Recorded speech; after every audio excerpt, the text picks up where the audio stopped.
Remember when homes were designed with clever built-in solutions for everyday problems? Before everything became about open floor plans and minimalism, houses came equipped with ingenious features that made daily life easier. Today we're exploring 25 forgotten home features that were once standard but have nearly vanished from modern construction. Let's start with the broom closet. This narrow vertical cabinet was specifically designed to hold cleaning supplies, and it was pure genius. Built right into the wall, usually near the kitchen or back door, these closets were typically just 12 to 18 inches wide, but ran floor to ceiling. The standard broom closet featured multiple hooks for mops and brooms, shelves for cleaning products, and sometimes even a small drawer for rags and sponges. In the 1920s through the 1960s, nearly every middle-class home had one. The beauty was in its specificity. Everything had its place, and you always knew exactly where to find your cleaning tools. Unlike today's cluttered utility closets or garage corners where brooms lean precariously against walls, these dedicated spaces kept everything organized and accessible. The decline started in the 1970s when builders began prioritizing square footage for living spaces over practical storage. Modern homes force us to stash cleaning supplies under sinks, in pantries, or wherever we can find room. Some homeowners are now paying thousands to retrofit these closets back into their homes, recognizing what we lost when we abandoned this simple but brilliant feature: laundry chute.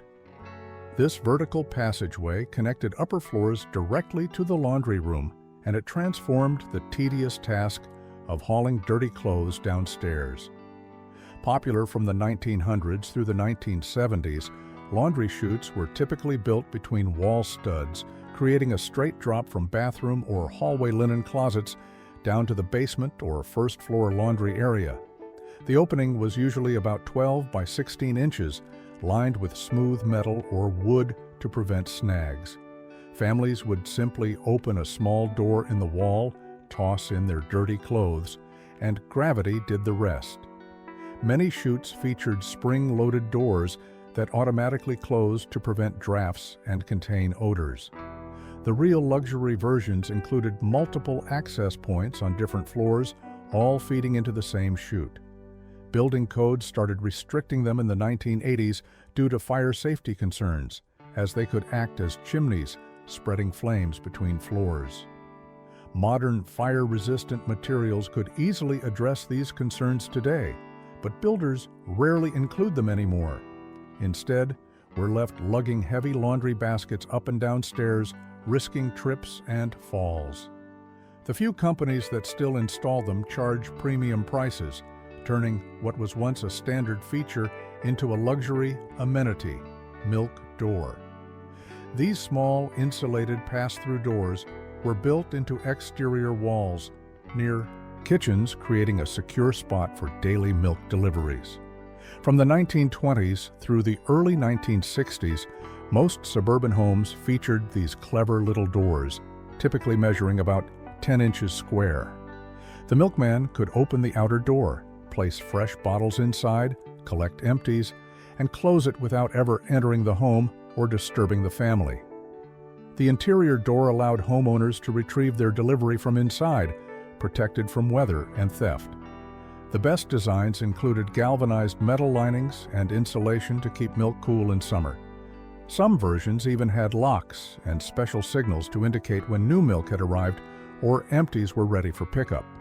As supermarkets expanded and home refrigeration improved in the 1960s, daily milk delivery declined, and these doors were often sealed up or converted to package delivery boxes. Today's surge in home deliveries from Amazon to meal kits makes these pass-through systems more relevant than ever. Modern versions could include temperature control and smart locks, solving our current problem of packages left exposed on porches. Built-in hall tree. These architectural features combined coat hooks, mirror, bench, and storage in one elegant built-in unit right at the entrance. Unlike freestanding hall trees that wobbled and took up floor space, these were integrated directly into the wall structure, typically in a recessed nook near the front door. Popular from the 1890s through the 1940s, they featured solid wood construction with brass or iron hooks strong enough to hold heavy winter coats. The bench seat often lifted to reveal storage for boots and umbrellas, while upper shelves held hats and gloves. The central mirror, usually beveled glass in an ornate frame, let you check your appearance before heading out. Craftsmen and Victorian homes especially prized these features, with elaborate carved details that matched the home's woodwork. The decline began in the 1950s as ranch-style homes favored coat closets near entries instead. Today's mudrooms try to recreate this functionality, but they require dedicating an entire room to what was once accomplished in a few square feet. Custom millwork, to add one now, costs $3,000 to $8,000, making homeowners realize the value of what previous generations took for granted. Telephone nook. Before cordless phones, homes featured dedicated recessed spaces in hallways specifically designed for the family telephone. These built-in alcoves, common from the 1920s through the 1970s, typically included a small shelf for the phone, a seat or ledge for sitting during long conversations, and often a drawer or cubby for the phone book. The smart ones included a small light and even a notepad holder with an attached pencil. Located strategically in central hallways for privacy from main living areas, but accessible to all family members, these nooks recognized that phone conversations were important events deserving their own space. The walls were sometimes lined with cork or fabric to absorb sound. By the 1980s, as phones became portable and multiple extensions common, these special spaces seemed unnecessary. But imagine if we applied this concept to our modern needs, a dedicated charging station built into the wall with individual slots for every family member's devices, hidden power outlets, and maybe even a timer to encourage unplugging at night. Some forward-thinking builders are actually creating modern versions of these nooks as device management centers, transom windows. These horizontal windows above interior doors were ventilation genius before air conditioning existed. Standard in homes from the 1880s through the 1940s, transoms allowed air to flow between rooms even when doors were closed for privacy. The typical transom was 12 to 24 inches tall, hinged at the bottom, and operated by a long pole or chain mechanism. During hot summers, opening transoms throughout the house created a chimney effect, pulling cool air in through lower windows and exhausting hot air through upper ones. Many featured beautiful etched or stained glass that added decorative appeal while maintaining privacy. The best examples included adjustable louvers for precise airflow control. They virtually disappeared after central air conditioning became standard in the 1960s, with builders viewing them as unnecessary expense. Yet they provided natural ventilation that reduced humidity, prevented stuffiness, and saved energy. Modern passive house designers are rediscovering transoms as part of natural cooling strategies.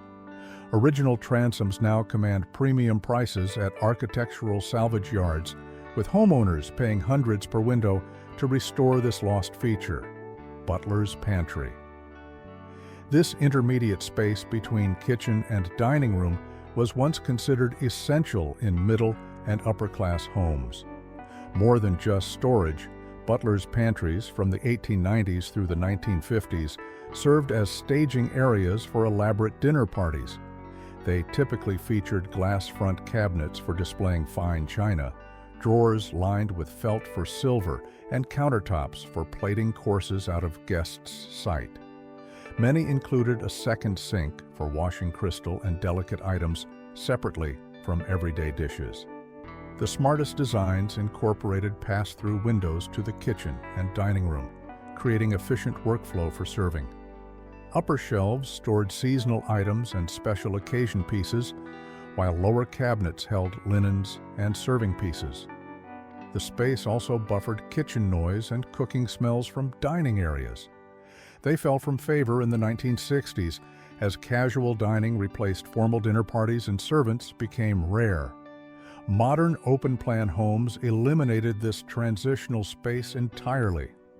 Today's homeowners trying to recreate them discover how valuable that buffer zone was, especially when entertaining. New construction Butler's pantries are now marketed as luxury features, though they were once standard in ordinary suburban homes. Built-in umbrella stand. These clever recessed holders were built right into entryway walls, solving the eternal problem of dripping umbrellas. Popular from the 1900s through the 1950s, they featured a metal-lined cavity about 24 inches tall and 8 inches wide, with a removable drip tray at the bottom. The best designs included ventilation slots to help umbrellas dry and prevent mildew. Some featured decorative metal grills or carved wood fronts that made them architectural features rather than just functional items. Victorian and Edwardian homes often placed them beside the front door, while later craftsman homes integrated them into built-in benches or coat storage areas. The metal linings, usually copper or galvanized steel, could be removed for cleaning. They disappeared as attached garages became standard and people entered homes without getting wet. Modern homes force us to lean wet umbrellas in corners where they drip on floors and fall over, or stuff them in coat closets where they never properly dry. Retrofitting one now requires opening walls and custom metalwork, costing what seems absurd for such a simple solution. Entryway bench with storage. Built directly into the architecture near front doors, these weren't just furniture, but integral parts of the home's design. From the 1900s through the 1940s, these benches featured lift-up seats revealing deep storage compartments for boots, sports equipment, or seasonal items.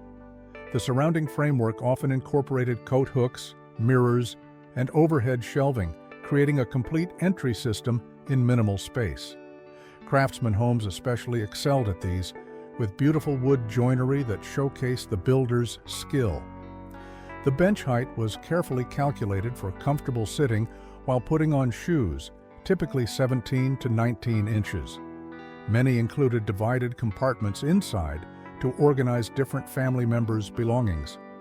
The best examples featured cedar lining to repel moths and add pleasant scent. Post-war suburban development favored simple coat closets instead, viewing built-ins as too expensive. Today's mudroom mania tries to recreate this functionality, but requires dedicating entire rooms to what was once accomplished in an elegant entry nook. Custom builders now charge $2,000 to $5,000 for similar built-in benches, marketing them as premium upgrades. Foldaway ironing board. These space-saving marvels folded completely into wall cabinets when not in use, eliminating the awkward storage problem of standalone boards. Standard in homes from the 1920s through the 1970s, they were typically installed in kitchens, laundry rooms, or hallways. The cabinet door opened to reveal the board on a swivel mechanism that allowed it to fold down to the perfect height. Premium models included built-in electrical outlets for the iron, storage shelves for starch and pressing cloths, and even sleeve boards for detailed work. The installations required only a wall cavity about 6 inches deep, 15 inches wide, and 48 inches tall. When closed, they looked like ordinary cabinet doors that matched the room's decor. The iron could be stored hot in a special safety holder while the board cooled. These disappeared as permanent press fabrics, reduced ironing needs, and builders cut costs. Modern homeowners struggle with storing full-size ironing boards that don't fit in closets and look ugly leaning against walls. Companies still make foldaway units, but retrofitting requires significant wall modification. Sleeping porch. These screened outdoor rooms provided cool sleeping spaces during hot summers before air conditioning, and they were absolutely brilliant. Common from the 1890s through the 1940s, sleeping porches were fully screened rooms with multiple windows or screens for maximum airflow. Many featured canvas or wooden blinds that could be lowered during storms while maintaining ventilation. Families would move beds onto these porches from May through September, sleeping comfortably even on the hottest nights.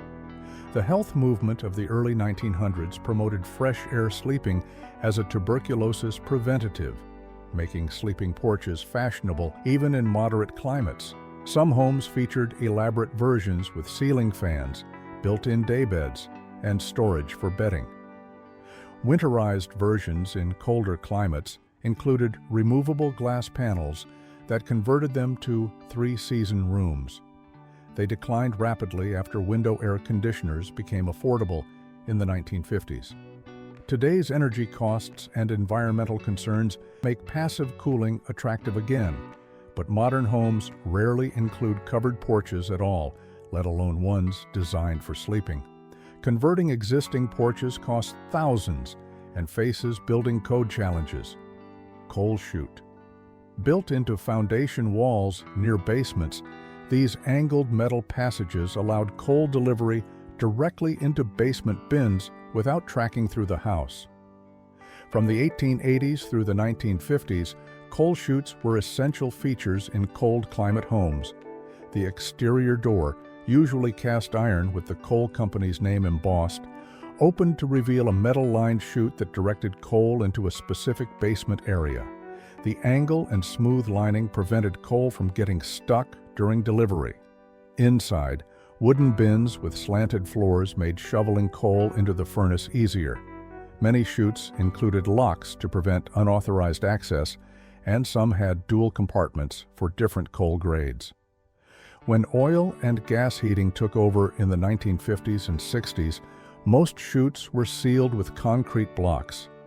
Those that remain are often converted to unique features like wine cellars or root vegetable storage. Modern homes could adapt this concept for bulk deliveries like pellet stove fuel or even package deliveries, creating secure, weather-protected receipt points. Ice delivery door. Similar to milk doors but larger and more heavily insulated, these allowed icemen to deliver blocks directly into kitchen ice boxes from outside. Common from the 1900s through the 1940s, these doors were engineering marvels of insulation using cork, sawdust, and metal lining to minimize melting. The exterior door often featured a card system where homeowners displayed signs indicating how many pounds of ice they needed. Inside, the ice box backed up to this door, allowing delivery without entering the home. Drainage systems channeled meltwater to basement drains or outside. The doors typically measured 15 by 20 inches to accommodate 50-pound blocks. Some featured mechanical indicators showing when new ice was delivered. Electric refrigerators eliminated the need by the 1950s, and most ice doors were permanently sealed. Today's grocery delivery services would benefit from similar pass-through systems, especially for frozen foods. Modern versions could include refrigeration units and app-controlled access. Picture rail molding. These horizontal wooden strips installed 12 to 20 inches below the ceiling were standard in homes from the 1890s through the 1940s. Picture rails allowed homeowners to hang artwork from decorative hooks and wires without putting holes in plaster walls. The rails themselves became decorative elements, often featuring elaborate carved profiles that complemented crown molding. Special hooks gripped the rail, while thin wires or decorative chains suspended frames at desired heights. This system made rearranging artwork simple and protected walls from damage. Quality rails were solid hardwood, capable of supporting heavy mirrors and paintings. Many included a small groove on top that doubled as display space for plates or small decorative items. They disappeared as drywall replaced plaster, and modern hanging systems seemed easier. But anyone who's tried to patch and repaint walls after redecorating understands the wisdom of picture rails. Professional installation now costs $8 to $15 per linear foot. turning a once standard feature into a luxury upgrade. Museums and galleries still use similar systems, recognizing their practicality. Speaking tubes. This acoustic communication system connected different rooms through metal tubes running inside walls, providing intercom functionality without electricity. Popular in large homes from the 1880s through the 1920s, speaking tubes typically connected kitchens with dining rooms, nurseries with parent bedrooms, or studies with servant quarters. Each end featured a whistle or bell to signal when someone wanted to talk, and a funnel-shaped mouthpiece with a closing valve. The tubes, usually brass or copper, were carefully routed to avoid sharp bends that would deaden sound. Voice carried surprisingly well through these simple devices. Elaborate systems included central exchanges where multiple rooms could be connected. Electric intercoms replaced them by the 1930s, and most tubes were abandoned in place or removed during renovations. Today's smart home speakers try to replicate this room-to-room communication, but require power, Wi-Fi, and constant software updates. The elegant simplicity of speaking tubes needed no electricity and never required troubleshooting. Servant's bell system. These mechanical or electrical call systems allowed communication between rooms without shouting or walking. From the 1890s through the 1930s, middle-class homes featured bell pulls or buttons in main rooms, connected to numbered bells in kitchens or servant areas. Pulling a cord or pushing a button rang a specific bell, indicating which room needed attention. Mechanical versions used wires and springs, while later electrical systems used batteries or household current. The indicating box, often decorative brass or wood, showed which room called even after the bell stopped ringing. Some included speaking tubes for detailed instructions. The decline of household servants and rise of smaller homes made these obsolete by the 1940s. Modern technology offers video doorbells and smart home systems, but they're far more complex and failure-prone than simple bell systems. Parents with teenagers might appreciate a modern version that could summon family members to dinner without yelling upstairs. Dumbwaiter. These miniature elevators moved food, dishes, and laundry between floors without carrying them upstairs. Common in multi-story homes from the 1880s through the 1950s, residential dumbwaiters were usually manually operated by rope and pulley systems. The typical car measured about 3 feet square and 3 feet tall, large enough for serving trays or laundry baskets. Rails kept the car aligned while counterweights made lifting easier. Electric versions appeared in the 1920s, but manual models remained popular due to simplicity and reliability. Smart designs included multiple shelves, insulation for hot foods, and locks at each floor for safety. They virtually disappeared from residential construction by the 1960s, as ranch-style homes eliminated the need and building codes became restrictive. Modern versions cost $10,000 to $20,000 installed, putting them out of reach for most homeowners. Yet anyone who's carried laundry baskets up multiple flights or tried to serve a dinner party from a downstairs kitchen understands their value. Root cellar. These underground storage rooms maintained consistent, cool temperatures year-round for preserving food without refrigeration. Standard in homes from colonial times through the 1950s, root cellars were typically accessed through basement stairs or exterior bulkhead doors. The key was proper ventilation, with intake pipes near the floor and exhaust vents near the ceiling, creating air circulation that prevented spoilage. Temperatures stayed between 32 and 40 degrees Fahrenheit, with humidity around 85% perfect for storing potatoes, carrots, apples, and canned goods.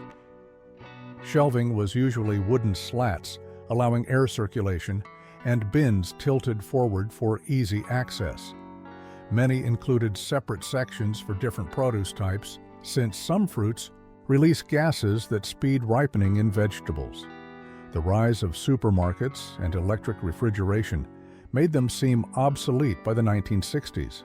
Today's interest in emergency preparedness and local food storage has created renewed interest, but modern basements are typically too warm and dry. Building a proper root cellar now requires significant excavation and specialized construction knowledge, mostly lost to time. Dutch door. These horizontally divided doors allowed the top half to open while the bottom stayed closed, providing ventilation and interaction while keeping children in and animals out.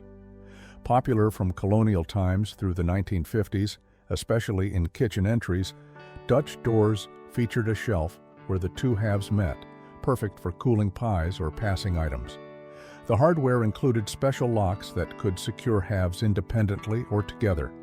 Quality versions featured matching panels and aligned grain patterns so they looked like regular doors when closed. Screen inserts for the top half provided bug protection while maintaining airflow. Some included speaking grills or mail slots in the lower half. They declined as air conditioning eliminated the need for creative ventilation, and modern child safety gates seemed more practical. New Dutch doors cost $800 to $2,000, making homeowners question why we abandoned such versatile features. Modern applications could include home offices where you want accessibility without pets or children entering. Pocket doors. These sliding doors disappeared into wall cavities, saving space and creating flexible room configurations.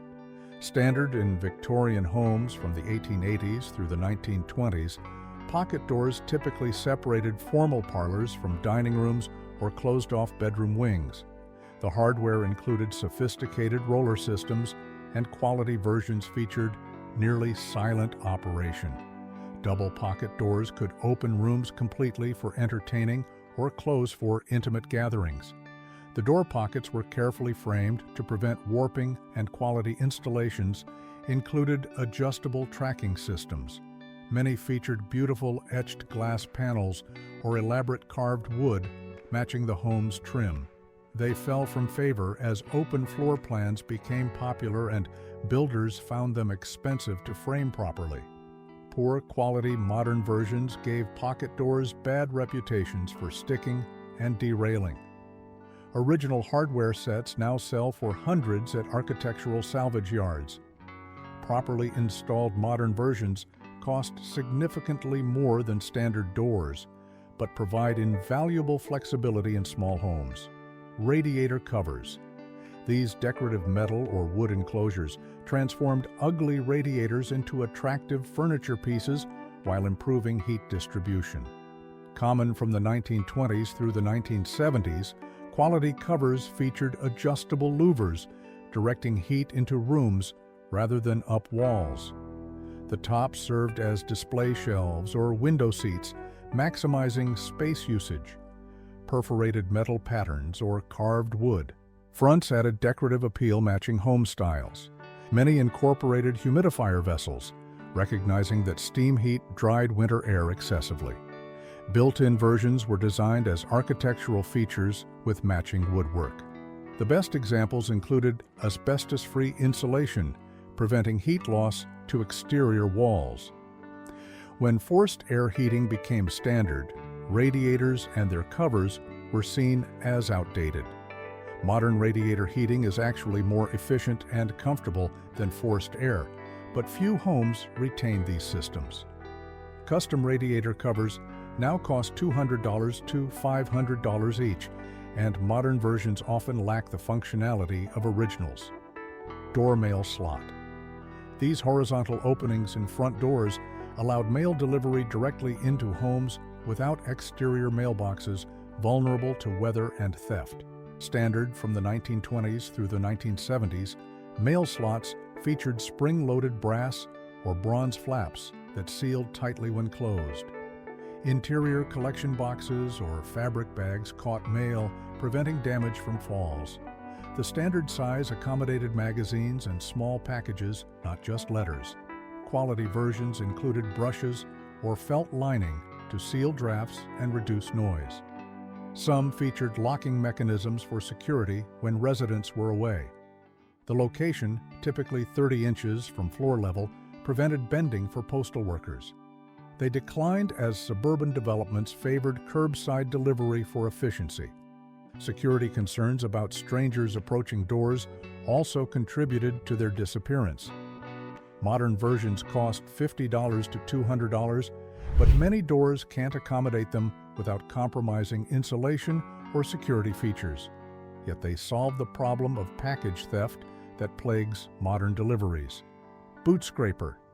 Built into entrance steps or mounted beside doors, these cast iron fixtures removed mud and snow from footwear before entering homes.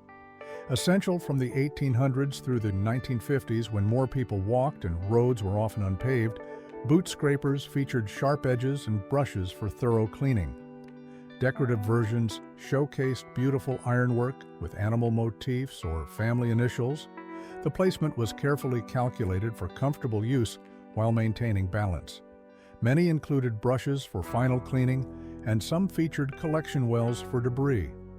Quality scrapers were anchored deeply into masonry or concrete, lasting decades without loosening.